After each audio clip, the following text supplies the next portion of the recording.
እኛም አንሰማም፣ ሌላውም አይሰማም፣ ሌላውም አይሰማም፣ ሌላውም አይሰማም። እዚህ ውስጥ ብዙ ሰም እናወርቃለን። አሁን የጎረቤትን ልጅ መቆንጠጥ ይቻላል? አሁንማ ጭራሽ ልጅንም መቆንጠጥ አይቻልም ነው እንጂ አቢዩዝመንት መጨቆን ነው። ልጆች አሁን እኮ ልጅ እያሳደግን ሳይሆን በሬ እያደለም ማዳበሪያውም ይመስለኛል በ13 ዓመታቸው እንዲህ የሚሉ ልጆች ነው የሚመጡን፣ ግን ነፍስ ይኖራቸዋል። በቀን አንዳንድ ክኒን ዋጡ ቢላችሁ ሐኪሙ ትውጣላችሁ አትውጡ? በቀን አንዳንድ ምዕራፍ መጽሐፍ ቅዱስ ዋጡ። እሺ በሉ እንጂ እሺ። በሽተኛው ለሐኪሙ ሄዶ አሞኛል ምን ግን ራሴ እንደገና 70% የበሽተኛው ህመም የሚታወቀው ከታካሚው ሂስትሪ ነው ይላሉ ሐኪሞቹ። እሱ ከሚያቀርበው ኢንፎርሜሽን በዚያ ካልተግባባ በሽታው አይገኝም። አሁን የገጠር ሰው ብዙ ጊዜ ሊታከም ሄዶ ባለመግባባቱ በሽታው አይገኝም። ምን ያደርጋል ሲል ይጎሸምጠኛል ይላል። መጎሽመጥ ምን እንደሆነ እንግዲህ አይታወቅም በሐኪሙ ማለት ነው። ሰው ጳጳስ የሚሆነው ለሊደርሽፕ አይደለም፣ የእግዚአብሔር ልጅ ለመሆን። ማንም ሰው የእግዚአብሔር ልጅ ነው። የእግዚአብሔር ልጅ ለመሆን ነው እዚህ የተሰበሰበው። የምንኖርበት ዓላማ የእግዚአብሔር ልጅ ለመሆን እግዚአብሔርን መምሰል። የቴዎሎጂ መምህራን ቲኦሲስ የሚሉት ነው፣ የግሪክ ቃል ነው። ቲኦሲስ ማለት እግዚአብሔርን መምሰል ማለት። ጋብቻ ምንድን ነው ተብለው ሲጠየቁ ዶሊንግ ኦፍ ጂሰስ ክራይስት ስሩ ሜሬጅ ይላሉ የቴዎሎጂ ሊቃውንት። ኦርቶዶክሳዊ ጋብቻ ማለት የኢየሱስ ክርስቶስ በጋብቻ ውስጥ መኖር ነው። በጋብቻ ውስጥ መኖር ሁለት ጾታዎች አንድ ላይ ስለኖሩ ሶሻል ኮንትራት ይባላል እንጂ ጋብቻ ይባላል። ጥምቀቱን የሰጠን በስጦታው፣ ሥጋ ወደሙን የሰጠን በስጦታው፣ ክህነቱን የሰጠን በልግስናው፣ ቤተክርስቲያንን የሰጠን በልግስናው፣ የምንድንበትን የምንጠቀምበትን ስም ይዞ የመጣልን በጸጋው። ያ ፍሬ እንዲያፈራ መሮጥ ግን ከሰው ልጅ ይጠበቃል። ይሄ ሲነርጂ ይባላል። የእግዚአብሔር ልጆች በሚል ርዕስ ነው ለአጭር ደቂቃ የምንማማረው። እስኪ በሉ ድገሙ። እንድገም። እሺ፣ የማቴዎስ ወንጌል ምዕራፍ 5 ቁጥር 9 ላይ የምናገኘው ቃል ነው። ብፁዓን ገባርያነ ሰላም እስመ እሙንቱ ውሉደ እግዚአብሔር ይሰመዩ የሚለው ነው። የእግዚአብሔር ልጆች እርቅን የሚያደርጉ ሰዎች ንዑዳን ክቡራን ናቸው፣ እነርሱ የእግዚአብሔር ልጆች ናቸውና ይባላሉና ብሎ ጌታ ራሱ በምድር ተገልጦ ሲያስተምር የተናገረው ነው። አሁን እኔ ዛሬ የምነግራችሁ እዚህ የተሰበሰብነው የእግዚአብሔር ልጆች ስለሆንን ነው። የምናስቀድሰው የእግዚአብሔር ልጅ ለመሆን ነው። ንስሐ የምንገባው የእግዚአብሔር ልጅ ከመሆን እንዳንነጠል ነው። የምንጾመው የእግዚአብሔር ልጆች ለመሆን ነው። የምንመጸውተው የእግዚአብሔር ልጆች ለመሆን። በአጠቃላይ የክርስትና የመጽሐፍ ቅዱስ መጨረሻው ምንድን ነው ሲባል ማዕከሉ ሰዎችን የእግዚአብሔር ልጅ ማድረግ ነው። እዚህ የተሰበሰብንበት ዓላማ የእግዚአብሔር ልጅ ለመሆን ነው። ሰው ቅዳሴ የሚማረው የእግዚአብሔር ልጅ ለመሆን ነው። ሰው የቅኔ መምህር የሚሆነው የእግዚአብሔር ልጅ ለመሆን ነው። ሰው የድጓ መምህር፣ የዝማሬ መምህር፣ የመጽሐፍ መምህር የሚሆነው የእግዚአብሔር ልጅ ለመሆን ነው። ሰው በተክሊል የሚያገባው የእግዚአብሔር ልጅ ለመሆን ነው። ሰው የሚመነኩሰው የእግዚአብሔር ልጅ ለመሆን ነው። ሰው ጳጳስ የሚሆነው ለሊደርሽፕ አይደለም፣ የእግዚአብሔር ልጅ ለመሆን ነው። ማንም ሰው የእግዚአብሔር ልጅ ነው። የእግዚአብሔር ልጅ ለመሆን ነው እዚህ የተሰበሰበው። የምንኖርበት ዓላማ የእግዚአብሔር ልጅ ለመሆን። አንዳንድ ጊዜ መንገዱን መዳረሻውን ካላወቁ መንገዱን ይስቱታል አይደለም? የእግዚአብሔር ልጅ ለመሆን እንደምንኖር ካልገባን መንገዳችን ምን እንደምናደርግ አይገባንም ማለት ነው። የእግዚአብሔር ልጅ መሆን ማለት እሱን መምሰል ማለት ነው። አርአያውን አምሳሉን መምሰል። በነገራችን ላይ ኃጢአት ማለት ምን ማለት መሰላችሁ? ኃጢአት በዕብራይስጥ ቋንቋ ካታህ ይባላል። ካታህ ማለት ቱሚስ ዘጎል ማለት ነው። ምን ማለት ነው? ነጥቧን መሳት ማለት ነው። ዓላማን መሳት ወይም ደግሞ መመታት የነበረውን ዓላማ መሳት ማለት ነው። ኃጢአት ማለት እንደሱ ነው። ዓላማን መሳት ማለት ማለት ነው። ሰው የተፈጠረው እግዚአብሔርን ለመምሰል ነው። ስለዚህ ሲበድል ዓላማውን ሳተ ይባላል። ዓላማውን ሳተ። ኃጢአት ማለት ይሄ ነው ፍቺው። ኃጢአት እግዚአብሔርን ከመምሰል መሳት ማለት ነው። ዓላማን መሳት ማለት ጎልን ማሳካት ወይም ደግሞ ቱሚስ ዘማርክ ይባላል። እሷን የተሰመረችልን መስመር ነጥቧን መሳት ማለት ነው። ሄደ ሳትነካት መቅረት ማለት ነው። ስለዚህ ኃጢአት ማለት እንደ ተፈጠርክበት ዓላማ ሳትኖር መቅረት ማለት ነው። እሱ ነው ኃጢአት ማለት ነው። ጽድቅ ማለት ደግሞ እግዚአብሔርን መምሰል ማለት ነው። በኦርቶዶክስ ተዋህዶ አስተምሮ መዳን ማለት ከቅጣት ማምለጥ ማለት አይደለም። መዳን ማለት ከእግዚአብሔር ጋር መኖር ማለት ነው። ኦርቶዶክሳዊት አስተምሮ ከዌስተርን ቴዎሎጂ ከሚባለው የሚለየው በዚህ ነው። የእኛ የኦርቶዶክስ ተዋህዶ አስተምህሯችን መዳን ምንድን ነው ተብላችሁ ብትጠየቁ በኦርቶዶክስ መዳን ማለት ከእግዚአብሔር ጋር መኖር ማለት ነው። እግዚአብሔርን መምሰል የቴዎሎጂ መምህራን ቲኦሲስ የሚሉት ነው። የግሪክ ቃል ነው። ቲኦሲስ ማለት እግዚአብሔርን መምሰል ማለት ነው። እግዚአብሔርን መምሰል ሱታፊ አምላክ ይባላል ሲተረጎም። ለእሱ ነው የተፈጠር ነው። ስለዚህ ለምንድን ነው የምውለው ብትሉ እግዚአብሔርን ለመምሰል። ለምንድን ነው የምናድረው? እግዚአብሔርን ለመምሰል። ባልና ሚስት በተክሊል ባይጋቡ ምን አለ? እግዚአብሔርን ስለማያስመስላቸው። ሳይቆርቡ ቢጋቡ ምን አለ? እግዚአብሔርን ስለማያስመስላቸው። ቢፋቱ ምን ችግር አለ? እግዚአብሔርን ስለማይመስሉ። የምንሰራው ስራ ሁሉ እግዚአብሔርን ለመምሰል ነው። ይገርማቸዋል። የተፈጠርንበት ዓላማ የእግዚአብሔር ልጅ ለመሆን ነው። እሱ ነው የምናደርገው። አሁን እንዳልኳቸው ለምሳሌ ጋብቻን ስትወስዱ ጋብቻ ምንድን ነው ተብለው ሲጠየቁ the dawning of Jesus Christ through marriage ይላሉ የቴዎሎጂ ሊቃውንት። ኦርቶዶክሳዊ ጋብቻ ማለት የኢየሱስ ክርስቶስ በጋብቻ ውስጥ መኖር ነው ይላል። በጋብቻ ውስጥ መኖር ሁለት ጾታዎች አንድ ላይ ስለኖሩ ሶሻል ኮንትራት ይባላል እንጂ ጋብቻ ይባላል። ኦርቶዶክሳዊ ጋብቻ የሚባለው ምንድን ነው? ክርስቶስ በዚያ ውስጥ ሲኖር ማለት ነው። ስለዚህ ክርስቶስ የሌለበት ነገር ሁሉ፣ እግዚአብሔርን የማንመስልበት ነገር ሁሉ ፍሬ የለው። እዚህ የቆምነው እግዚአብሔር ክርስቲያን የሆነው ተቋም ውስጥ ለመሳተፍ አይደለም፣ እግዚአብሔርን ለመምሰል። እግዚአብሔርን ለመምሰል እኛ ሰይጣንን ሩጠን ለማምለጥ አይደለም ክርስቲያን የሆነው፣ እግዚአብሔርን ለመምሰል። አንድ ክርስቲያን ሰይጣንን ለማጥቃት ዓላማ አድርጎ ሲኖርና እግዚአብሔርን ለመምሰል ዓላማ አድርጎ ሲኖር የተለያዩ ነገሮች ናቸው። ሰው እግዚአብሔርን ለመምሰል በሚያደርገው ሩጫ ሰይጣን ሲቃወመው ሰይጣንን ተቃውሞ ያጠፋል እንጂ ሰይጣንን ለመቃወም የሚባል ክርስትና የለም። አሁን አንዳንድ ጊዜ ያለ አንዳንድ ሰው ለምሳሌ እኔ ብዙ ጊዜ እናገራለሁ። እየጸለየ እያለ ለምሳሌ እባብ ቢመጣበት ግድግዳው ላይ እባብ ብቅ ሲል ጸሎቱን ይጸልይና አቡነ ስምዐ ይፈራል። ይፈራና ዞር ብሎ አቡነ ዘበሰማያት ይትቀደስ ስምከ አለ ይሆን እንዴ ነው እንደ ትምጻ መንግስት ጋር ሄደ እንዴ ደግሞ ውዳሴ ማርያም ጨርሶ እስካሁን አላቃጠልኩትም እንዴ እያለ እየዞረ ያያል። ዓላማው እባቡን ለማሸሽ ከሆነ ጸሎቱ እባቡ ፍንክች አይሄድም። ዓላማው የጸሎቱ ዓላማ ክርስቶስን ፍለጋ ከሆነ ግን እባቡ ሰከንድ አይቆይም። ስለዚህ አያችሁ፣ የጉዳያችን የትኩረት አቅጣጫ መለወጥ አለበት። ሰው ክርስቶስን ብሎ ይጸልያል እንጂ ሰይጣንን ለማጥቃት አይደለም የምንጸልየው። የፖዚቲቭ አፕሮች እና ኔጌቲቭ አፕሮች የሚባል ነው አሉ የእናንተ ዘመዶች የሚሉት። ስለዚህ ዲያብሎስን ለማሸነፍ ሳይሆን የምንጸልየው ክርስቶስን ለማግኘት። ክርስቶስን ለማግኘት በምናደርገው ሩጫ ዲያብሎስን እናሸንፈዋለን። የእሱን ክፋትም ጠንቅቀን ማወቅ አለብን እንዳያሰናክለን። እና ዘመዶቼ በምድር ላይ ልናጣው የማይገባ ሀብት የእግዚአብሔር ልጅ የመሆናችን ስልጣን።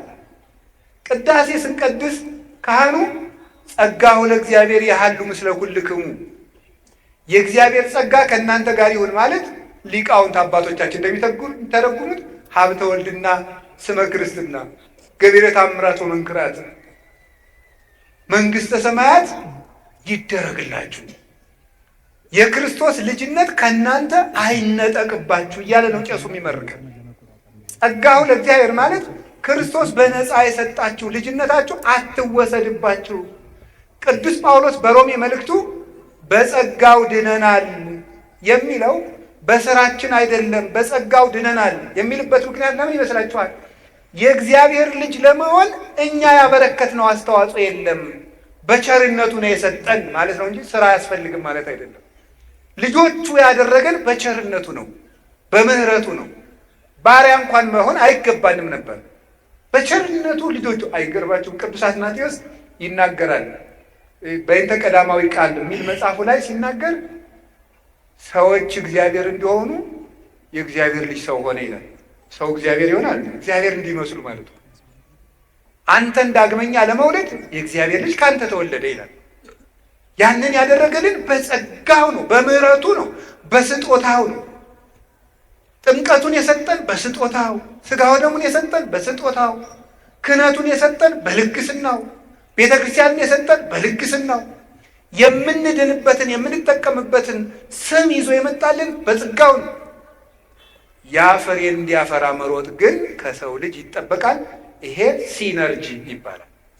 የሰው ከፈቃድ እግዚአብሔር ጋር መስማማት ማለት ነው። ድህነታችን በዚህ ነው። ስለዚህ እግዚአብሔርን ለመምሰል ነው የተፈጠር ነው። ከቃሉ ጋር ናችሁ እና የእግዚአብሔር ልጅ መሆን ነው ትልቁ ነገር። እግዚአብሔር በምድር ምን ስልጣን ሰጥቶናል ብትሉ ሁላችሁ ያላችሁ ስልጣን ነው፣ ትልቅ ስልጣን። ሁላችሁም መዘጋጃ ቤት ሳትሄዱ፣ ፍርድ ቤት ሳታሳውጁ፣ የሆነ ቦታ ሳትሄዱ እግዚአብሔር የሰጣችሁ ከሰማይ የሚደርስ አንድ ትልቅ ስልጣን አለ። እሱ ምንድን ነው? የእግዚአብሔር ልጅ መሆን። ወለእለሰ ተወክፍዎ ወሀቦሙ ስልጣነ ውሉደ እግዚአብሔር ይኩኑ፣ በስሙ ላመኑና ለተቀበሉት የእግዚአብሔር ልጆች የሆኑ ዘንድ ስልጣን ሰጣቸው ይላል። ስለዚህ የእግዚአብሔር ልጅ መሆናችንን እንዳናጣ ነው። እግዚአብሔር ሆይ ምንድን ነው ልጅህ አድርገኝ ብለን መጠየቅ ያለብን። ስንጸልይ ምን ብላችሁ ጸልዩ ነው ያለ? እስኪ አንድ ጊዜ ብለን ሁላችሁ በሉ እንጂ ሁላችሁ አባታችን ሲገለበጥ እናንተ ምኖቼ ናችሁ ማለቱ ነው። አቤት ልጆቼ ናችሁ ማለት ነው። አባታችን ሆይ ማለት ልጆቼ ናችሁ። እግዚአብሔር ንጉሳችን ብቻ አይደለም፣ አባታችን። ስለኛ ይገደዋል፣ ስለኛ ያሳስበዋል። ከልብስ በላይ ራሱን አልብሶናል፣ ከምግብ በላይ ራሱን መግቦናል። ለእኛ ሙቶልናል። በግ አላረደልንም፣ የራሱን ስጋ ነው የፈተተ። ወይን አልቀዳልንም፣ የራሱን ደም ነው የሰጠን። እንዲህ ያለ አባትም የለም። እሱ አባታችን ነው ለእያንዳንዳችን። ታዲያ የእግዚአብሔር ልጅ የሆነው በምንድን ነው? በሃይማኖት፣ በጥምቀት፣ በቅዱስ ቁርባን በኩል የክርስቶስ ልጆች ሆነናል። የክርስቶስ ልጆች ከሆንን በሃይማኖት፣ በጥምቀት፣ በቅዱስ ቁርባን በእምነት የእግዚአብሔር ልጆች ከሆንን ያን የእግዚአብሔር ልጅ መሆናችንን የምንገልጽባቸው ፍሬዎች አሉ። አያችሁ፣ ለመዳን ሰው ስራ ያስፈልገዋል የሚባልበት ምክንያት በዚህ ነው። በነፃ ልጆቹ አድርጎናል። በነፃ ልጆቹ ካደረገን በኋላ በጥምቀት ገብረ ሥላሴ ወለተ ሥላሴ ከተባልን በኋላ በጥምቀት ልጆቹ ከሆን በኋላ የእሱ ልጅ የመሆናችን ፍሬዎች አሉ ከኛ የሚጠበቁ። እነዚያን ፍሬ ሲያጣ ፍሬ የማያፈራውን ዛፍ ይቆርጡታል፣ ወደ እሳትም ይጥሉታል። ያ ነው ያለ ስራ መዳን አይቻልም የሚባለው። የእግዚአብሔር ልጆች ካደረገን በኋላ የእግዚአብሔር ልጅ ሆነን እንድንቀጥል የሚያደርገን ምንድን ነው ስትሉ የመጀመሪያው እርቅ ነው። እስኪ እርቅ በሉ ንገሩኝ እንጂ። አዎ እርቅን የሚያደርጉ ሰዎች ብፁዓን ናቸው። የሚያስታርቁ ሰዎች ብፁዓን ናቸው። እነሱ የእግዚአብሔር ልጆች ይባላሉ። አሁን ቅድም ነግሬያቸዋለሁ። መጀመሪያ የእግዚአብሔር ልጆች የሆነው በምንድን ነው? ይኸው ስትረሱት በጥምቀት በሉ እንጂ በሉ በሃይማኖት በሉ፣ በቅዱስ ቁርባን። በዚህ ምን ሆነናል? አሁን ይሄ የእግዚአብሔር ልጅ የመሆናችን ፍሬ ደግሞ ይጠበቃል። አንዱ ምንድን ነው አልኳችሁ? እርቅ ነው።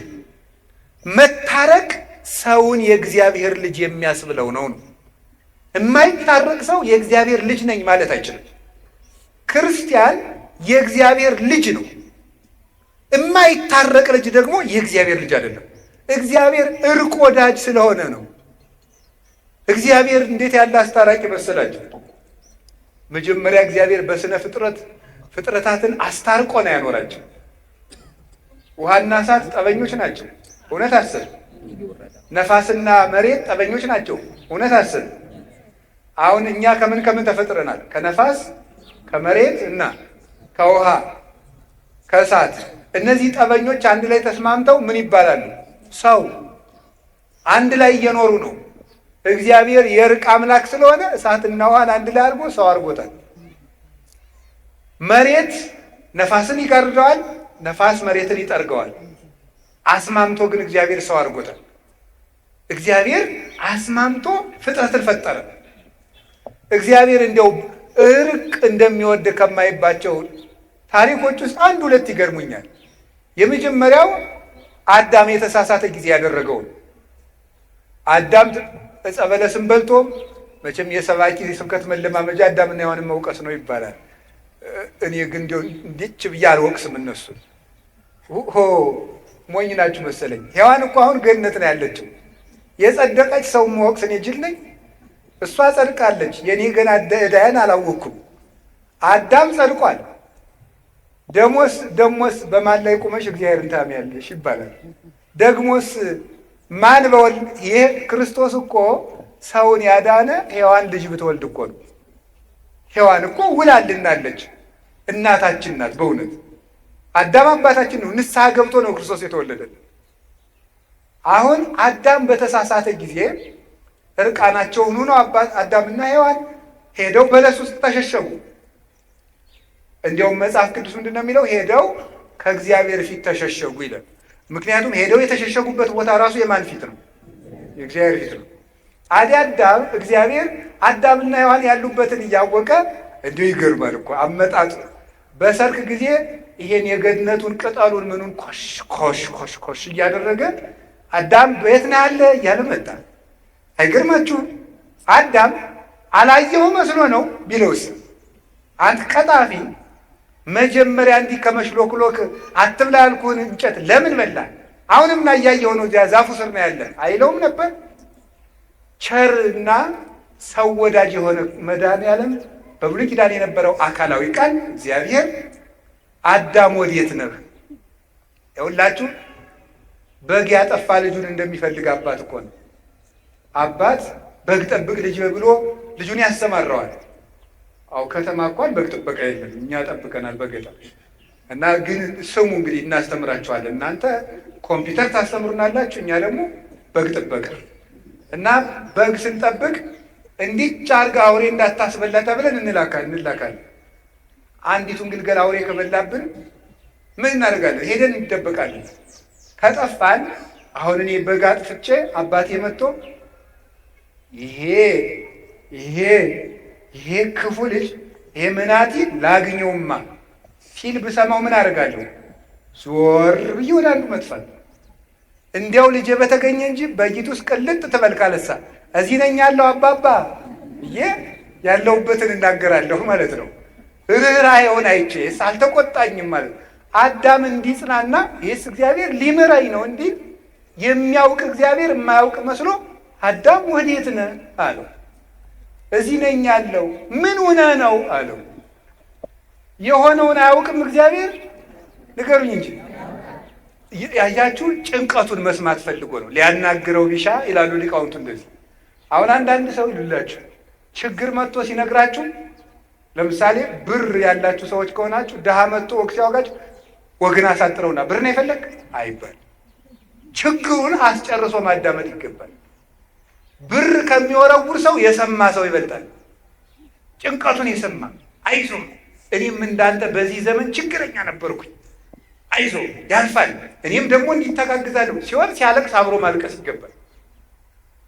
በቀር ግን ምንድን ነው ዝም በል አንተ ጉዳይ ገብቶኛል፣ አጠር አድርገው ብዙ ጉዳይ አለብኝ መስማት የምትችሉበት እድል ከሌላችሁ ለሌላ ቀን ቅጠሩት። ሰው ዛሬ ያጣ የሚሰማው ሰው እኛም አንሰማም፣ ሌላውም አይሰማም፣ ሌላውም አይሰማም። እዚህ ውስጥ ብዙ ሰም እናወርቃለን። በቃ ሌላውም አይሰማም፣ ሌላውም አይሰማም። በቃ እኛም አንሰማም። ሚስትም ባሏን አትሰማም፣ ባልም ሚስትም አይሰማም። ውሎ ገብቶ ሰው አይደማመጥም። እንደ ዝንጀሮ ስልኩን ይዞ ቁጭ ነው። የሚሰማ የለም። በጣም አስቸጋሪ ነው በእውነት ማለት ነው። የሚሰማ ሰው ከጠፋ ዓለም የሚጠፋ ጆሮ ሲጠፋ ነው። ሁሉ አፍ ከሆነ ችግር እኮ ነው። ይገርማችኋል እኮ አንድ የአሜሪካ ሳይኮሎጂስት አሜሪካ ውስጥ ሁሉ ተናጋሪ ሆኗልና ጆሮ እየጠፋ ነው፣ ጥቂት ቆይታ አሜሪካ ሳትጠፋ አትቀርም ብሎ መጽሐፉ ላይ ነው እንደዚህ ያለው። ሁሉ ሊቅ ነው። በሚዲያ ሁሉም እየለፈለፈ ስለሆነ ሳይንቲስቶች ቦታ እያጡ ነው ብሎ ጽፏል። እሱ እንኳን ማለት ነው። አፍ በስቶ ጆሮ ካነሰ ተፈጥሯችን ተገላበጠ በሉት። ምክንያቱም እግዚአብሔር የሰጠን ሁለት ጆሮ ንገሩ እንጂ ይሄ ማለት ብዙ ሰምታችሁ አሁን ደግሞ ሁለት አፍ ስንት ጆሮ ነው ያለ? ዜሮ ጆሮ። ጆሮ የለም አፍ ብቻ ነው። በቃ ወጥቶ መለፍለፍ ወጥቶ መለፍለፍ ወጥቶ መለፍለፍ። እኔ ማን ይገርመኛል። በስመ አብ ወወልድ ወመንፈስ ቅዱስ አሐዱ አምላክ። ኧረ ኧረ ኧረ ኧረ ኧረ እንደ በርበሬ ይከነክናል ይሄ መለፍለፍ። እንዴ ነውር እኮ ነው። እውነቴን ነው። እንደው አንድ ባይታዊ ብሕትውና ሲለማመድ መጀመሪያ ከሚሰጠው ልምምድ አንዱ በቀን 20 ደቂቃ ዝም በል የሚል ነው። ቢያንስ ዝም ማለት እስቲ በቀን 20 ደቂቃ ዝም በል። እዲሁ ዝም ስልካችሁንም ትታችሁ እንዲህ ምራችሁ እጃችሁ እግራችሁ። አሁን እኮ ሰው ምንም በቃ በጣም ምንም መረጋጋት የሚባል የለም። ይሄን ራሱ አሁን ትንሽ ወሬ ልታናግሩት ራሱን ሲያክ እጁን እንደዚህ ሲያረግ እንደዚህ ያስጨንቃል፣ ያሳዝናል። በውስጣችን መረጋጋት የሚባል ነገር የለም። ያንን እንድናገኝ የሚያስፈልግ እግዚአብሔር አዳምን ሰማው። እኛም ወንድሞቻችንን እንስማቸው፣ እህቶቻችንን እንስማ። የሚሰማን ሰው እግዚአብሔር ይሰማዋል። ስምዑኒ ደቂቀ እስራኤል እግዚአብሔር ይስማይክሙ አይደል ያለ? የጌዴዎን ልጅ ሄዶ ምንድን ነው ያለ?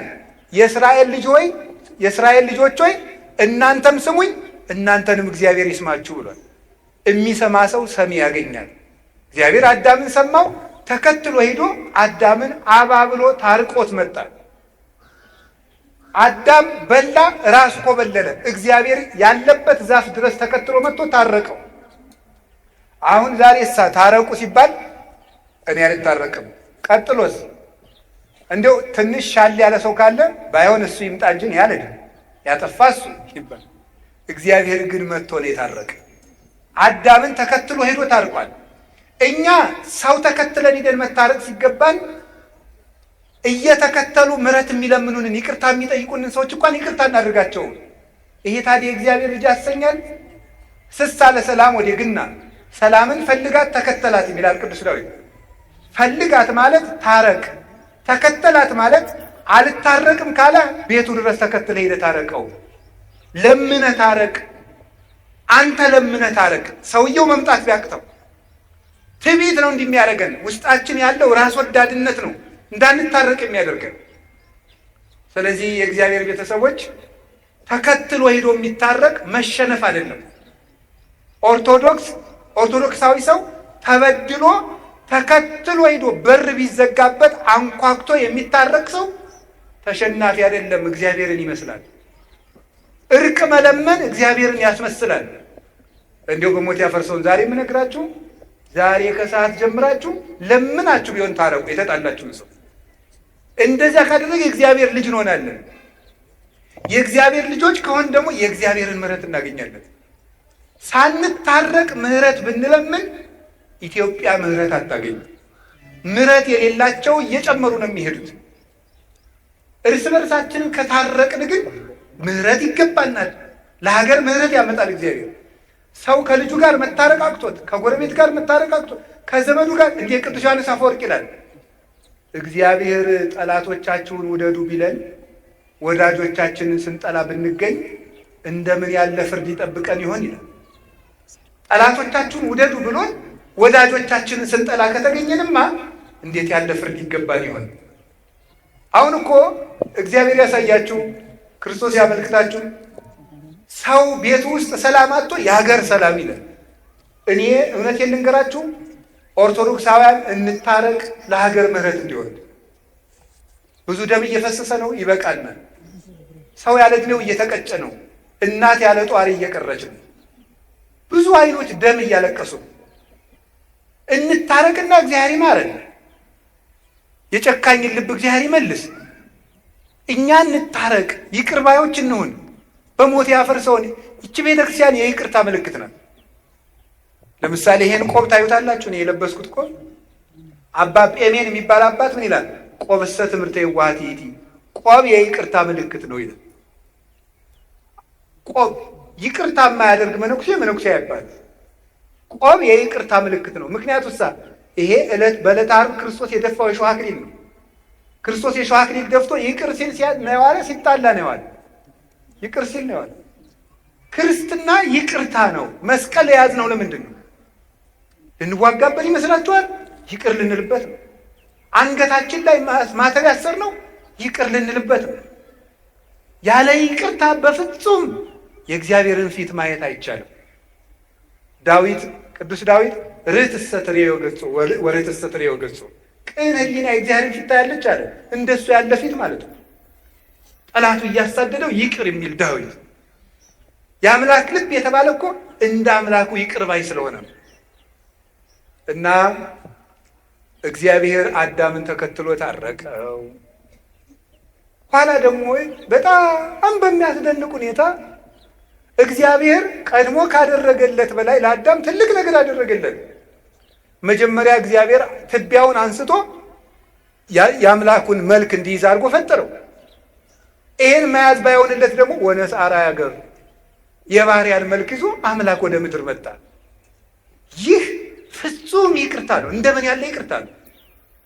በእግዚአብሔር መንግስት ላይ በተነሳ በጠላቱ ለአዳም የእሱን መልክ ይዞ መምጣት ፍጹም የሆነ ምሕረት ነው እግዚአብሔር ለሰው ልጆች ያደረገው። ማን ንጹሕ ልብስ እያለው አዳፋ ልብስ ይለብሳል? ማን ሀብታም ሆኖ በድሃ ጓሮ ይገኛል? ክርስቶስ ግን እፎ ቤተ ነዳይ ሀደረ ከመ ምስኪን፣ እንዴት እንደ ምስኪን ከድሃ ቤት አደረ፣ በበረት መካከል ተወለደ። ይህ ፍጹም ይቅርታ ነው። ያም ብሎ ደግሞ ስጋውን ቆረሰ፣ ደሙን አፈሰሰ። ይሄ ፍጹም ይቅርታው ነው። በምስማር ለሚመቱት እጆች ይቅርታን አደረገ። ይሄ ፍጹም ይቅርታው ነው። እናንተ በአይሁድ ትደነቃላችሁ፣ እኛ እድሜያችን በሙሉ ስንሰቅረው አይደለንም የኖር ነው። አይሁድ እኮ አንድ ቀን የቸነከሩት። ኃጢአት በሰራን ቁጥር እኮ ክርስቶስን እየሰቀልን። እግዚአብሔር ስንት ቀን ነው የማረን ወገኖች? እግዚአብሔር ስንት ቀን ትቶልናል? እግዚአብሔር ስንት ቀን የዕዳ ደብዳቤያችን ፍቋል። እኛ ግን እስካሁን የይቅርታ ልብ የለን። ቅዱስ ዮሐንስ አፈወርቅ እንደተናገረው ዓርብ የክርስቶስ ደም ሲያርፍበት አለቱ ሲሰነጠቅ የአይሁድ ልብ ግን እንደተዘጋው አለ። ልባችን እስከ ዛሬ ተዘግቶ ይቅርታ የለው፣ ምሕረት የለው። አንኳኩ ይከፈትላችኋል አለ። የልባችን በር ተዘግቶ ምኑን በር ነው የሚከፍትልን? ራዕየ ዮሐንስ ምዕራፍ 3 ላይ አንብባቸዋል። በደጅ ቆሜ አንኳኳለሁ፣ የሚከፍትልኝ ካለ ገብቼ እራት እበላለሁ። ክርስቶስ ዛሬም በደጅ ቁሞ ያንኳኳል። የተዘጋ ልብ ነው ያለው። ወንድሞቼና እህቶቼ ይቅር ባዮች እንሆን። ያን ጊዜ እግዚአብሔር ይቅር ይለናል። ብፁዓን መሐርያን እስመ እሙንቱ እስመ ሎሙኒ ይምህርዎሙ፣ የሚራሩን ውዳን ክቡራን ናቸው፣ ለእነሱም ፍትው ርቱዕ ሥላሴ ይራሩላቸዋል ብሎ ነግሮናል። ምሕረት የእግዚአብሔር ልጅ ምልክት ነው፣ የመሆን ምልክት ነው። የተጣላ ማስታረቅ እግዚአብሔር ልጅ ነው። ባልና ሚስትን ፈልጋችሁ አስታርቁ። አሁን እግዚአብሔር ቤተክርስቲያኒቱን የሚመታት ትዳርን በመምታት ነው። ባልና ሚስትን ፈልጋችሁ ጭራችሁ አስታርቁ። እውነቴን ነው። ፈልጋችሁ እንደው በዚህ ዘመን አይጉድ ጉርብትናም ቀረ። ከተማ እኔን ሳያበላሸው አይቀርም። ያው ማለት ይቺ እንትን ስላለች ማለት ነው። ግቢ የሚባል ነገር ስለመጣ ምንም የለም። አሁን ድሮ ገጠር ስናድግ ምንድነው መሰላችሁ?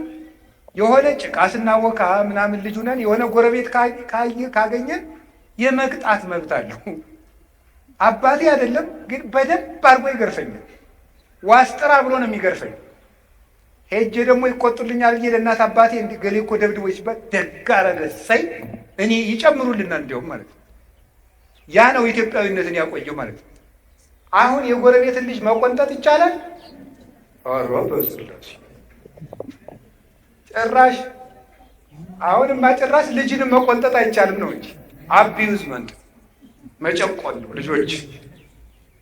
አሁን እኮ ልጅ እያሳደግን ሳይሆን በሬ እያደለም ማዳበሪያውም ይመስለኛል በ13 ዓመታቸው እንዲህ የሚሉ ልጆች ነው የሚመጡን፣ ግን ነፍስ ይኖራቸዋል። በጣም ከባድ እና ባልና ሚስትን አስታርቁ። የባልና ሚስት ጠብ ከሀገር ጠብ ይበልጣል። ለምን? ከሁከት ከበዛበት ትዳር የመጣ ልጅ ነው ሀገር የሚያውቀው። ባልና ሚስት አስታርቁ። እግዚአብሔር ይገርማቸዋል። ባልና ሚስት ሊያስታርቀ ሰማይ ወርዶ እንደነበር ታውቃላችሁ? እኔማ እንደው ግርም ምን የሚያደርገኝ አብርሃምና ሳራን ሊያስታርቅ እግዚአብሔር ወርዶ ነበር። እንደው ሽማግሌ ቢልክላቸውስ? ወርዶ እግዚአብሔር ከሰማይ አብርሃምና ሳራ ተጣልተው እናታችን ሳራ መካን ሆና በኋላ አንድ ቀን ከገረዲቱ ውለድ ብላው ከአጋር ወልዶ እንደገና ደግሞ አጋር ደግሞ በሳራ መኩራት ጀምራ ከዚያ በኋላ ደግሞ ሳራን እግዚአብሔር ጎብኝቷት ይስሐቅን ወልዳ ደግሞ ሳራ ደግሞ እንደገና ደግሞ ትንሽ ትዕቢት ነገር ጎብኝቷት ምን አደረገች? የኔ የእመቤቲቱ ልጅ ከባሪያ ልጅ ጋር አይጫወትም ብላ ጠብ። እንግዲህ ብዙ እንግዲህ ትዳር ጠብ የሚመጣው በሰራተኛ ነው። እኔ ካሁን ቀደም አስተምሬ ያውቃለሁ። ባልና ሚስት አንድ ቤት እየኖራችሁ በሰራተኛይቱ ምክንያት ጠብ ከመጣ ከሚስቶቻችሁ ጎን ቁሙ። ገብቷችኋል አይደለም? አዎ፣ ከባድ ነው። ሴቶቹ ልቡናቸው ቅን ነው፣ ግን ሰውን የሚወዳቸውን ሰው ፈተና ያቀርቡለታል ይባላል አሉ ነው እንግዲህ። ያቀርቡለታል ማለት ለምሳሌ ለሰራተኛይቱ አነስ ያለ ራት ትሰጣታለች ከሱ ፊት፣ አንቺ ጨምሪያት እንጂ ካለ ነው ይህ ሰውዬ ልቡ ከሰራተኛይቱ ጋር ነው ያለ የሚለውን ለመመዘን ነው አሉ ነው። ይሄም ቢሆን እንጂ አላውቀውም እውነት ለመናገር እና የዚያ ጊዜ ዝም ነው ማለት ያለብህ። ኋላም ትጨምራት ነገም ታብላት። አሁን ከየት አገኘኸው ሲባል ከመጽሐፍ ቅዱስ። እግዚአብሔር ሳራና አብርሃም ሳራና አጋር ሲጣሉ እግዚአብሔር ምንድን ነው ያለው? ሳራን ስማት አለ። ሰራተኛይቱ ምን ትበላል? አስወጣል። ከባድ ነው። ድሃ ግን አስለቅሶ አላልኩም። ሰራተኛ ጨቁኖ አላልኩም። እሷ እንዲወት እንዴት ትሆናለች? ሸኛት፣ ለእሷ ምን ያለውላት አለ። እሷ የወለድከውንም እባርክልሃለሁ አለ። ሸኝቶ ሰደዳል። አሁን ይህም ጉዳዩ ስለ ሳራ ስለ አጋር ስለ አብርሃም ርዕሳችን አይደለም። የገረመኝ የአንድ ባልና ሚስት የአንድ አባውራ ጠብ እግዚአብሔር ገዶት ከሰማይ ወርዶ ባልና ሚስት ሲሸመግል መገኘቱ ነው። ምክንያቱም እግዚአብሔር የእርቅ አምላክ ነው። የጠብ ትንሽ የለም። የዓለማት ጌታ ሁለት ሰው ሊያስታርቅ ከሰማይ ወርዶ መጣ። ያይገርማችኋል? እርቅ ቀላል ነው። እግዚአብሔር ከሰማይ የወረደበት ርዕሰ ጉዳይ ነው እርቅ። ክርስቶስ ሰው የሆነው ሊያስታርቅ ሊታረቅ። እርቅ ትልቅ ነገር ነው። ከቃሉ ጋር ናችሁ? ከቃሉ ጋር ናችሁ? እግዚአብሔር ከሁላችን ጋር ይሁን። በቅዱስ መጽሐፍ ፊልሞና መልእክት የሚባል ታውቃላችሁ አይደል? እስኪ የማታውቁት ፊልሞና መልእክት የሚባል እስኪ ሰምቶ የማያውቅ እጁን አውጡ። ካሜራውን ተው እናንተ ተው። አቤታችን ይከደን። እግዚኦ መቼ አላችሁ እናንተ? እንዲሁ እውነቴን እኮ እንዲሁ ነውር አይደለም። እስኪ ጥያቄ ልጠይቃችሁ፣ ሌላ ጥያቄ ልጠይቃችሁ። ሊዮናርዶ ዳቪንቺን የሚያውቅሽ አውጡ። ሊዮናርዶ ዳቪንቺን የሚያውቅ ሞናሊዛን የሳላት ማለት ወይ? በሁለቱም እንዲህ አላችሁ እንዴ? አውጡ እንጂ አውጡ። ሞናሊዛን ይሄ በዚህ ላይ ይበርታል። አሁን ሊዮናርዶ ዳቪንቺን እያወቃችሁ የአምላካችሁን መጽሐፍ አታውቁም? ነውር አይደለም? ነውር ነው። ተው በሞት የምተዋወቅ ከእግዚአብሔር ጋር የእግዚአብሔርን መጽሐፍ እንዴት ነው የማታነቡት? አሁን እኔን እንደ ሐኪም ቁጠሩኝ። ግድ የለም ቄስ ሐኪም ነው፣ አይዟችሁ። ስለ ራሱ እያወራ ነው እንዳይመስላችሁ። የለም እኔ ያልኩኝ አሁን ቄስ ሐኪም ነው የሚለውን ብቻ ነው። በቃ ዝም ብሎ አባ ገሪላ የሚባለውን ፐርሰናሊቲ ተውትና ዝም ብሎ ሰው ቄስ አድርጉኝና ሐኪም ነው። አሁን መድኃኒት እያዘዝኩላቸው ነው። በቀን አንዳንድ ክኒን ዋጡ ቢላችሁ ሐኪሙ ትውጣላችሁ አትውጡ? በቀን አንዳንድ ምዕራፍ መጽሐፍ ቅዱስ ዋጡ። እሺ በሉ እንጂ። እሺ በሽተኛው ለሐኪሙ ሄዶ አሞኛል ምን ግን ራሴ እንደገና 70% የበሽተኛው ህመም የሚታወቀው ከታካሚው ሂስትሪ ነው ይላሉ ሐኪሞቹ። እሱ ከሚያቀርበው ኢንፎርሜሽን በዚያ ካልተግባባ በሽታው አይገኝም። አሁን የገጠር ሰው ብዙ ጊዜ ሊታከም ሄዶ ባለመግባባቱ በሽታው አይገኝም። ምን ያደርጋል ሲል ይጎሸምጠኛል። መጎሽመጥ ምን እንደሆነ እንግዲህ አይታወቅም በሐኪሙ ማለት ነው። አንዳንዱ ሰው ደግሞ ሄዶ ምን ይላል መሰላችሁ? ምንድን ነው የሚያም ሲባል አንተ ወቀው እንጂ ሐኪም ሊያውቅ መስሎኝ እንደዚህም ይላል። አያችሁ፣ ከሐኪሙ ጋር ኮሚኒኬሽን ከሌለ መድኃኒቱ አይገኝም።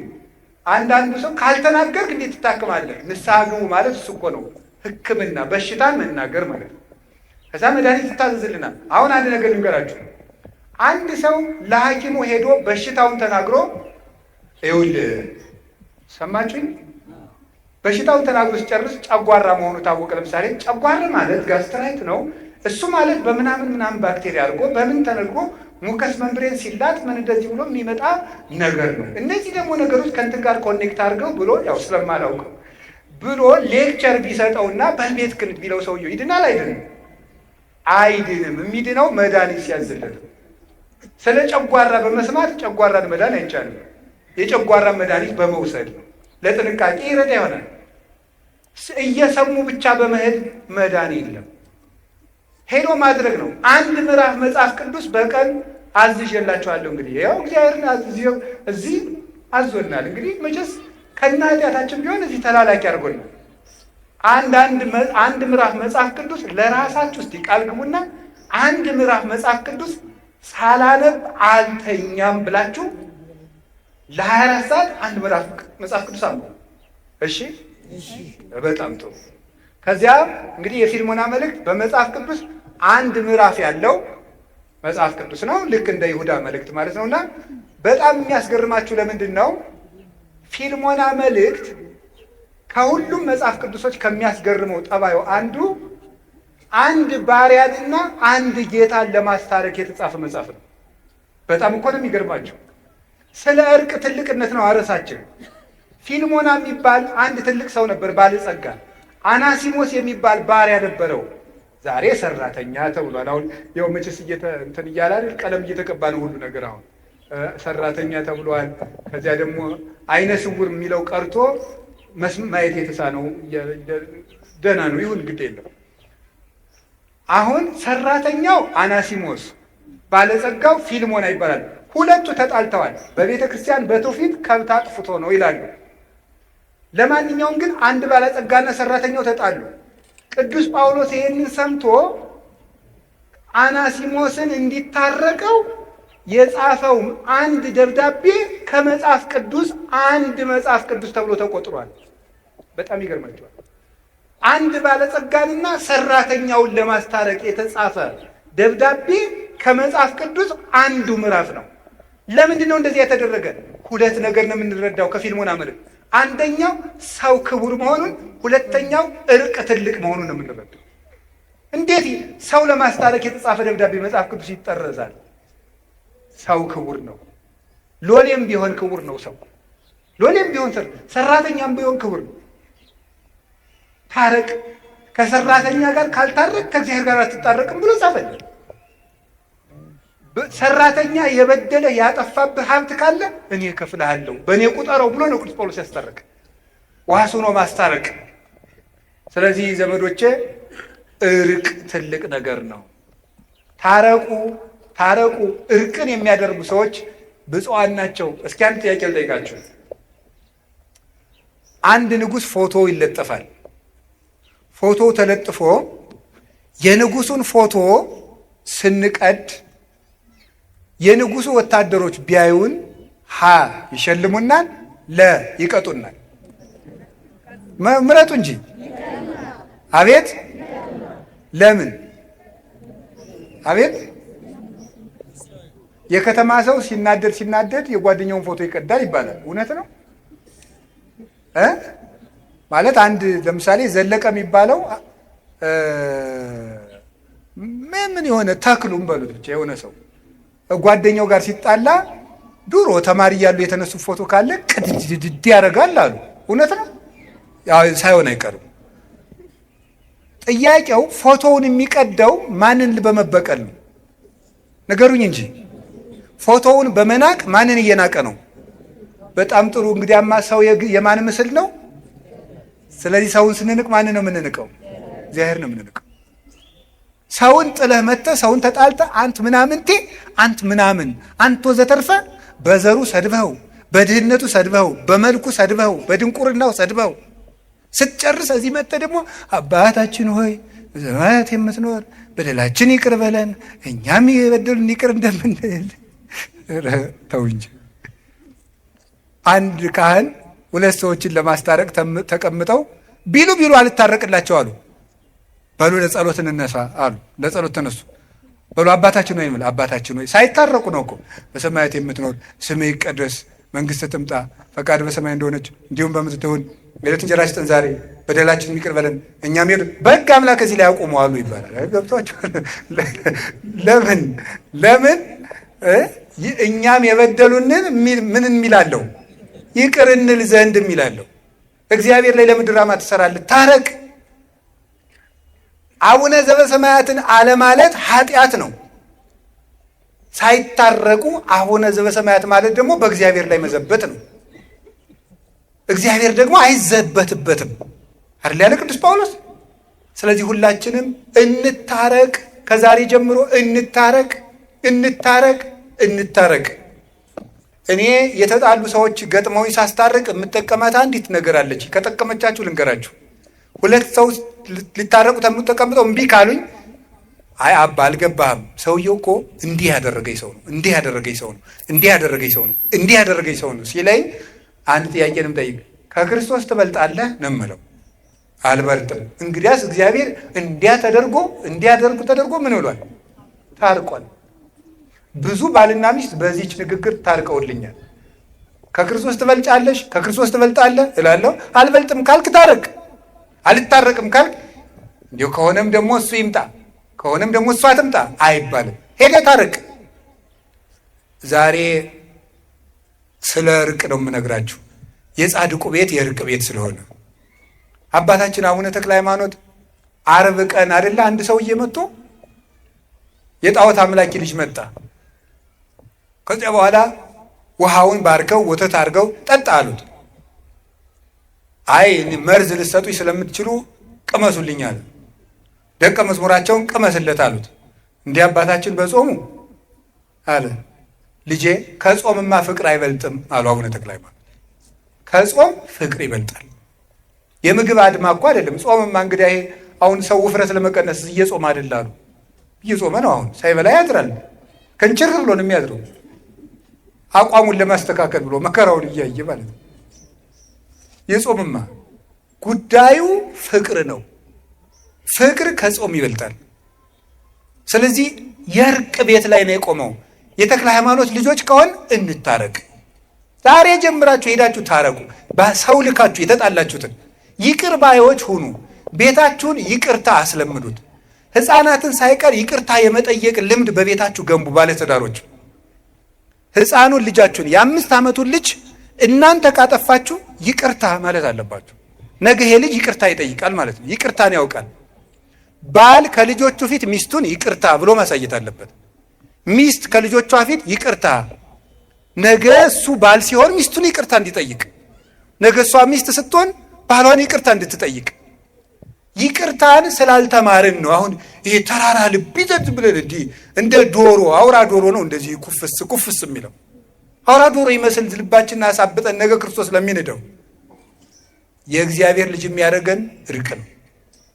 አሁንም ስለ እርቅ ትልቅ ነገር፣ ሰውን መንቀፍ፣ በሰው ቂም መያዝ፣ ወንድምን መጸየፍ እግዚአብሔርን ከኛ ይሰውረዋል። አንዲት ልጅ ሰው በኮሜንት ስለሰደባት ራሷን አጠፋች ብሎ ሰው ነግሮኛል ትናንት። በጣም ያሳዝናል። እውነቴን ነው የምነግራችሁ። እንዴት ክቡር የእግዚአብሔርን ፍጥረት ሰድበን እንገላለን። በእውነት ማለት ነው።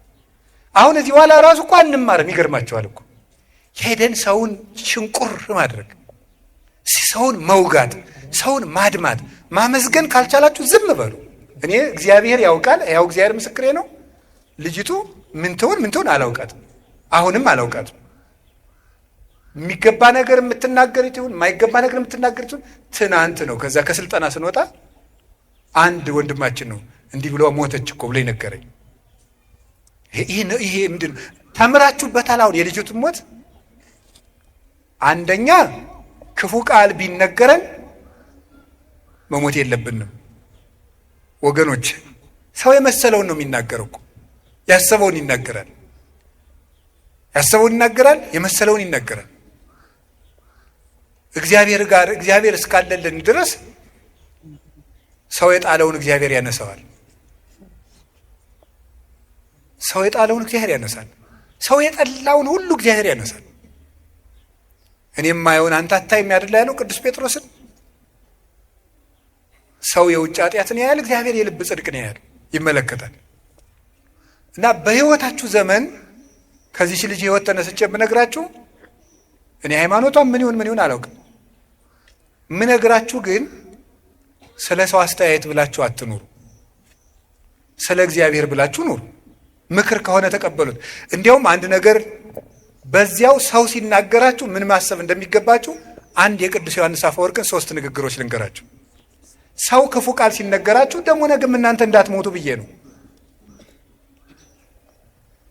ሰው ክፉ ቃል ሲነገራችሁ ምንድነው ማሰብ ያለባችሁ? 3 ነገር ነው ማሰብ ያለባችሁ። ቅዱስ ዮሐንስ አፈወርቅ ዮሐንስ ወንጌልን ሲተረጉም የተናገረው ነው።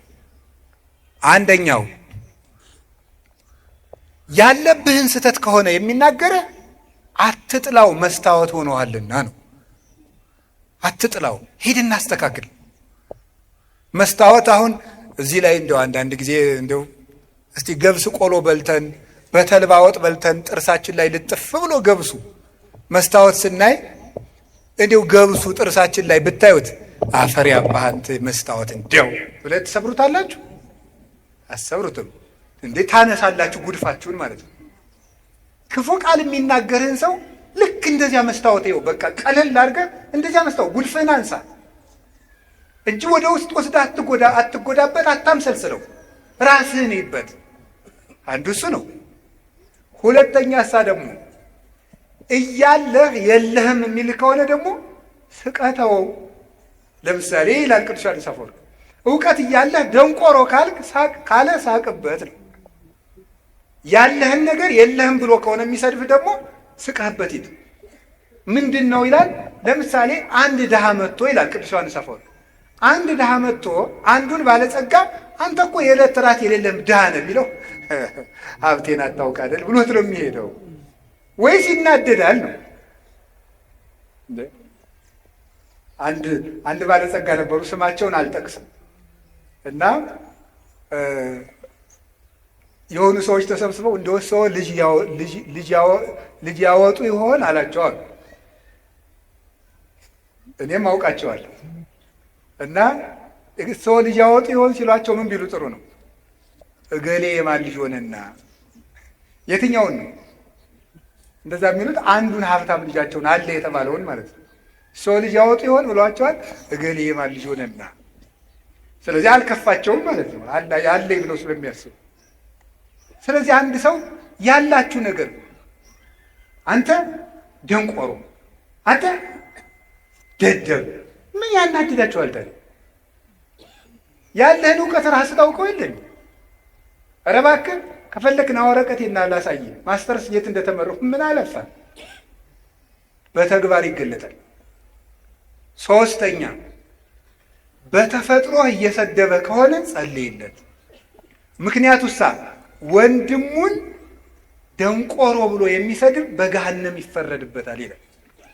ተፈጥሯዊ ጉዳዩን አንተ ዕውር፣ አንተ ደርጋማ፣ አንተ አንካሳ፣ አንተ ምናምንቴ ብሎ የተፈጥሮ ስጦታውን አንስቶ የሚሳደብ ሰው በየት ይፈረድበታል? በገሃነም። ስለዚህ በገሃነም የሚፈረድበትን ስራ እየሰራ ስለሆነ ወይኔ ወንድሜ እኔን ሰድቦ ገሃነም ሊገባ ነው ብለን ጸልይለት ነው ያለው ቅዱስ ዮሐንስ አፈወርቅ። የመጨረሻ ግን ክርስቶስ እንደተሰደበ አስብ። ክርስቶስ ተሰድቦ እኔ የተሰደብኩ ብላችሁ ለምንድን ነው ሌሊት ተቀን እረፍት የምትነሳችሁ? ውሃ መጠጣት የሚያቅታችሁ? እራት አልበላችሁ ለምንድን ነው? ጌታዬ ተሰድቧል ብላችሁ ተጽናኑ። ስለዚህ እንደዚያ ልላችሁ ፈልጌ ነው። በአንጻሩ ግን ደግሞ ሰውን በቃል በጦር ከገደለ በቃል የወጋ ይበልጣል። ሰውን እንዴ እግዚአብሔር ያሳያችሁ። በጦር እኮ አንድን ሰው ወግቶት ቢሄድ ሮጠን እንነቅለዋለን። በቃል ከወጋው ግን የት አግኝተን እንነቅለዋለን? ያን ውስጥ ነው የሚገባው፣ ቃሉ አይምሮ ውስጥ ነው የሚተከለው። እና በቃላችን ነፍስ ከመግደል እግዚአብሔር ያድነን። አፋችሁን ከርክሙ በሞት ያፈርሰው። እንዲያውም ልንገራችሁ፣ ስንመጻደቅ እኛ የምንፈርድባቸው ወንበዴዎች ቀድመውን መንግስተ ሰማያት ሊገቡ ይችላሉ። እኛ የምንሰድባቸው ይሄ ገሌሌ እንዲህ ያለ ነው እንዲህ ያለ ነው የምንላቸው፣ ጸልዩለት። አረጋዊ መንፈሳዊም ብሏል ለመሪ ከፈያታዊ ወዘማዌ በል በአይቴ አምር ለማይቀድመን በውስተ ገነት ከመፈያታዊ ዘየማን። ሌባ ወንበዴ ብታይ ይሄ ሰውዬ ዘማዊ ብታይ ይሄ ሰውዬ እኔን ቀድሞኝ መንግስተ ሰማያት ይገባለሁ ምን አውቃለሁ እያልክ ለፍ። እንደ ፈያታዊ ዘየማን ቀድሞኝ ይገባለሁ ምን አውቃለሁ እያልክ ለፍ እንጂ አቤቴ ዘፋኝ፣ አቤቴ ሌባ፣ አቤቴ ዘማዊ፣ አቤቴ ሰካራም አትበል። አንተን ይቀድምህ እንደሆነ አታውቅም ነው። ቅዱስ ኤፍሬም አንዲት ሴት ለነገስታቱ ስትዘፍን አያት እና እየዘፈነች ነገስታቱ ደስ ብሏቸው ጠጅ እየጠጡ ያይና አልፎ ሲሄድ አለቀሰ። ምን ሆነ ነው የምታለቅስ ቢሉት በሁለት ነገር አለቅሳለሁ። በምንድን? የመጀመሪያው ይቺ ሴት እነዚህን ነገስታት የምታስደስተውን ያህል ፈጣሪን አለማስደሰት። እሷ ለምድር ንጉስ እንዲህ ስትለፋ እኔ ለሰማይ ንጉስ አለመልፋት። ሁለተኛ ነፍሷን አይቻ ያሳዝናኛል። ሰውን ብትችሉ ካለበት አውጡት፣ ካልሆነ ግን ባለበት ላይ ሸክም አትጨምሩበት። ብትችሉ ካለበት ጉድጓድ አውጡት። እንዲያውም አንድ ልንገራችሁ፣ ከባሕታውያን አንዱ ከሴተኛ ዳሪዎች ቤት የሚሄድ ሰው ነበር። ቅርጫት ይሰራል፣ ቅርጫቱን ይሸጣል። ማታ ከሴተኛ ዳሪዎች ቤት ሄደ። ስንት ነው የምታሳድር ይላቸዋል። ይሄን ያህል በዛሬን ይመጣል ብሏት ይሄዳል። ብሩን ይከፍላል። ይሄድና ገብቶ ማልቀስ ይጀምራል። ምን ሆነ ነው? መልክ ያስጠልቶሃል ትለዋለች። አላስጠላኝም። እና ምንድን ነው የሚያስለቅስህ? እንሞታለን። ከዚያ በኋላ አብረው ታለቅሳለች። ምን ላድርግ? ንስሐ ልግባ። ያችን ለንስሐ አባት ይሰጣና እሱ በመነቀው ቅርጫት ይሰራል። እንዲሁ አንድ የመጽሐፍ መምህር ደግሞ ነበሩ። እሳቸው ደግሞ ምን አደረጉ ይባላል? ሴተኛ ዳሪዎች ጋር እየሄዱ የወር ደመወዛቸው ጥቂት ስለሆኑ የመጽሐፍ መምህር ናቸው። ጥቂት ስለሆነች ልጄ ስንት ነው የምታሳድሪ? በአንድ ቀን ይሄን ነው። ቢያንስ የሰንበት ነፍስሽ ትረፍ፣ የሰንበቱን እኔ ልክፈልሽ ይሉ ነበር ይባላል። ጉድጓድ ውስጥ ያለን ሰው ወዶ የገባበት ስላልሆነ ከሆነልን ሄደን እናውጣው፣ ካልሆነ እንጸልይለት። እየወጋን ግን ሰው መግደል የለብንም። ዲያብሎስ የሚገድለው አይበቃም እንዴ? እና ክርስቶስ ተስፋችሁ ነው። ምንም ተስፋ ብትቆርጡ ደግሞ ራሳችሁን አታጥፉ። እንግዲህ ያችን የሞተችውን እህታችን ባናውቃትም እግዚአብሔር በቸርነት ዓይኑ ይመልከታት። የቅዱሳን አምላክ ይማራል። እንደዚህ ካልን ልላችሁ የፈለግኩት ነገር እርቅ ትልቅ ነገር ነው። ጠብ ደግሞ ክፉ ነው። በቃል ሰውን አትውጉ። ብፁዓን ገባርያነ ሰላም፣ ሰውን የሚያስታርቁ ሰዎች ንዑዳን ክቡራን ናቸው። አንድም ብለው አባቶቻችን ራሳቸውን በንስሐ የሚያስታርቁ ንዑዳን ክቡራን ናቸው። የሚያስታርቁ ማለት ራሳቸውን በንስሐ ከእግዚአብሔር ጋር የሚያስታርቁ። ይሄ ባለ 50 ሰማይና ምድር ታርቀውበታል። አሁንም ንስሐ ግቡ። በባለ 50 ንስሐ የለም የተባለው ስግደት አይሰጣችሁም ነው እንጂ አትናዘዙም አልተባለም። እሾህ ወቅቶኝ አሁን ባለ 50 ነው በሰኔ እነቅልልሃለሁ ይባላል እንዴ? እሾህ አይደለም እንዴ? ኃጢአት ምንድን ነው? እሾህ ነው። ነፍሴን እየወጋት አይደለም እንዴ?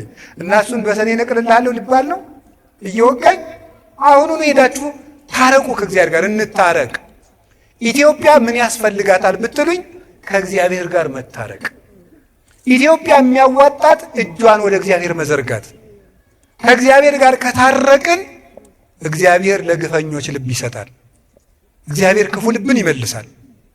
ደም አፍሳሾችን እጃቸውን ይሰበስባል። አይምሯቸውን ያስተካክለዋል።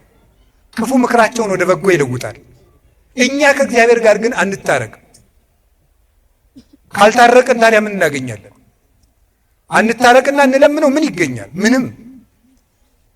ስለዚህ የእግዚአብሔር ቤተሰቦች ሕዝብ ሲከፋ እንደ ጨንገር ክፉ ሰዎችን ይጠቀማል እግዚአብሔር ይባላል። አሁን ከእግዚአብሔር ጋር እንደመታረቅ ራሳችንን ወደ እግዚአብሔር እንመልስ። በማንም ላይ አንፍረድ። በማንም ላይ የመፍረድ ኃጢአትን እናቁም።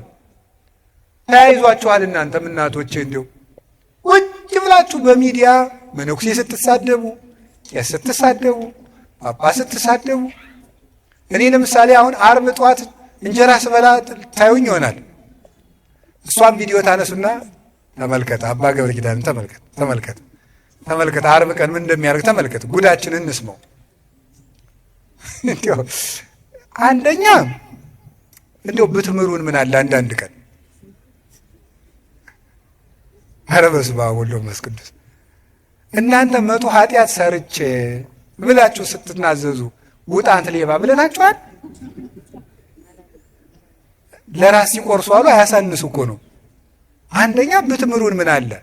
ተያይዘን ከምንጠፋፋ ተያይዘን ብንጸድቅ አይሻልም? እውነቴን ነው። አባ ገሌ ንስሐ ይግቡ ብላችሁ በግል ብትነግሩን ሸጋ ነው። አንድ እሱ ነው። ሁለተኛ ደግሞ ሰውየው ዓርብ ቀን ለምን ማለዳ እንደበላ አታውቅም፣ በሽታ ኑሮበት ቢሆንስ? ሶስተኛ ሰውየው በልቶ ሄዶ ንስሐ ገብቶ ከእግዚአብሔር ጋር ታርቆ ሁሉ አንተ እንደ ውሻ ወር ሙሉ ከእሱ ኃጢአት ጋር ነህ። ሰውየው ግን ታርቆ ጨርሶ ሊሆን ይችላል ከእግዚአብሔር ጋር። በጣም እኔ የምነግራቸው አሳፋሪ የሚያሰኝን ይሄ ነው። ራሳችንን ከእግዚአብሔር ጋር እናስታርቅ። እንመወቃቀሱን እንተው።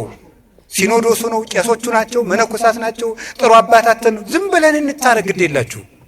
አዎ እኛም እያጠፋን ነው። ጥሩ አባት አልሆናችሁም፣ ግን አብረን እናዲያ እግዚአብሔር ጋር እንታረቅ።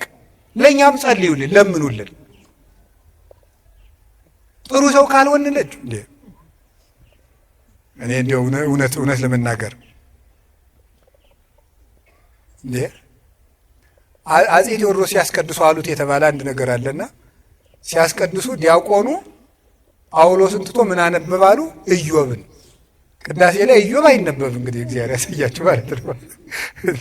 እና መርጦ ተዘጋጅቶባታል። ያው አፄ ቴዎድሮስ ቄስ ሲጨቁኑ አልነበረም? እና ምን አደረገ? አነግስ ብእሴ መደልዎ የሚለውን ያነባል። ጨካኝ ንጉሥ አነግሳለሁ ብሏል እግዚአብሔር የሚለውን ነው የሚያነበው ማለት ነው። እሳቸው እያስቀደሱ ነው ማለት ነው። ጨካኝ ንጉሥ አነግሳለሁ ብሏል እግዚአብሔር ይላል እና ዝም ብለውታል። አልሰሙኝም መስሎት መልሶ አነግስ ብእሴ መደልዎ ይላል። ዝም። ሶስተኛም አነግስ ብእሴ መደልዎ አይ በይንተ ከሕዝብ የሚለውን ጨምረው ስለ ሕዝቡ ክፋት የሚለውን ጨምረው ማለት ነው። ስለ ሕዝቡ ክፋት የሚለውን ጨምረው እስኪ በሉ ሁላችሁ ስለ ሕዝቡ ክፋት የሚለውን ጨምረው ነው። ስለዚህ የእግዚአብሔር ቤተሰቦች እንደው እንደ ጦር ጉሮሮ እንደ ፈረስ ጆሮ ተካክለን በድለናል። ማንም ሰው እኔም ጨምሮ ያው እግዚአብሔር ያውቃል። እንደው ለትትና ማለት ሁላችንም በድለናል። እግዚአብሔርን ይቅር በለን እንበል። ይልቁን እንታረቅ። ራሳችንን አሁን ከዛሬ ጀምራችሁ ንስሐ አባት የሌላችሁ ንስሐ አባት ያዙ። ፈልጋችሁ ከእግዚአብሔር ጋር እንታረቅ። ከዚያሳ ከወንድማችን ጋር እንታረቅ። የምታየውን ሰው ሳትወድ የማታየውን እግዚአብሔር የት አይተህ ተወደዋለህ ይላል ዮሐንስ ሲራክ ሲናገር። እግዚአብሔር እንዴት ታውቀዋለህ? ከእግዚአብሔር ጋር እንታረቅ፣ ከወንድማችን ጋር እንታረቅ። ደግሞ ምን ይላሉ አባቶቻችን መልሰው ሲተረጉሙት? ሰውን ከእግዚአብሔር ጋር እንዳይጣላ የሚያስታርቁ ብፁዓን ናቸው ይላሉ። ከእግዚአብሔር ጋር እንዳይጣላ የሚያስታርቁ ማለት ገንዘብ አጥቶ ሌባ ከሆነ በዚህች ነግድና አትስረቅ ብለው ከእግዚአብሔር ጋር ያስታርቁታል። አያችሁ፣ በንስሐ ብቻ እኮ አይደለም። አጥቶ ሌባ የሆነውን እንካ በዚህች ስራ ከዚህ በኋላ ሌባ አትሁን ስትለው ከእግዚአብሔር ጋር ታስታርቀዋለህ። ልክ እንደ ንስሐ አባት ወንከው እኮ ማለት ነው። ንስሐ አባትነትን አትተኩ። ከእግዚአብሔር ጋር የሚያስታርቅ ቄስም ብዙ ነው። ሰውን ከእግዚአብሔር ጋር የሚያስታርቅ ቄስ ብዙ ነው። ፈራጅ አትሁኑ፣ ቄስ አትጥሩ። እኔም አምላክን ቄስ አትጥሩ፣ ጥሩ አይደለም። እንዲሁ ቄስ አትጥሩ። አያሳዝኗችሁም? እንዲህ እውነቴን ነው። 50 ዓመት 40 ዓመት መከራቸውን ጥረው ግረው ውሻ እየጮህባቸው ተምረው ሰዓታት ቁመው አድረው ማህሌት ቁመው አድረው መጥተው ከእናንተ እንደው አንድ ቀን እንጀራ በሉ ብላችሁ ታማላችሁ? ይኸው ቄሱ ሲጎርስ ይኸው እንትን ሲል በቲክቶክ እያወጣችሁ በፊት ምን ጉድ ናችሁ? እንደው የእውነቴን ነው ማምላክን የሰው ገመና እያወጣችሁ የእናንተን ገመና የሚያወጣ ይጥልባችኋል።